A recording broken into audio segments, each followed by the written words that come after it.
Bourbriac est aujourd'hui l'illustration d'une commune rurale en attente d'un second souffle. C'est surtout l'entrée qui est complexe.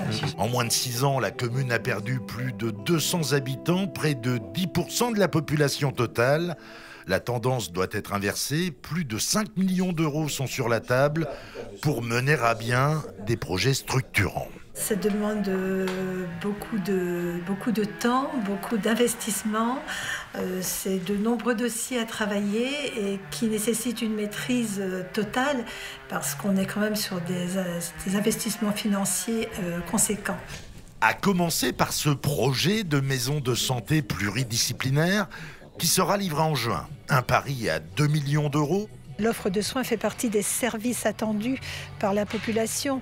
Qu'on soit jeune, moins jeune, c'est une des premières questions posées par les futurs nouveaux habitants quand ils se renseignent sur l'offre de services sur la commune.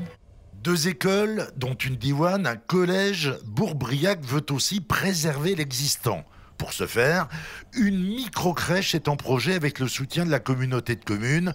1,2 million d'euros d'investissement pour 12 places, le prix à payer pour séduire demain de nouveaux arrivants. Avec un projet de vie, pourquoi pas sur cette dernière partie du lotissement Gouarenne-Morvan, 23 parcelles pour inverser la courbe démographique de la commune.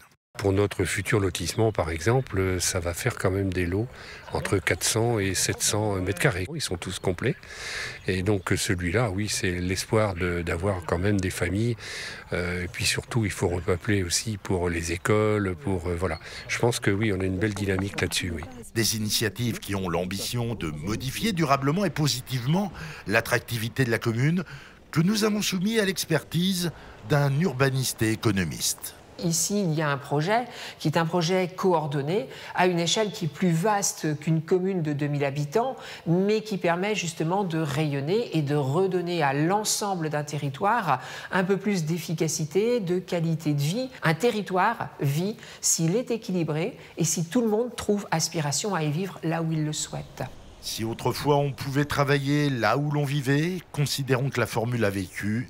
Une équation à multiples inconnus qui ne peut se solutionner qu'à l'échelle d'un territoire.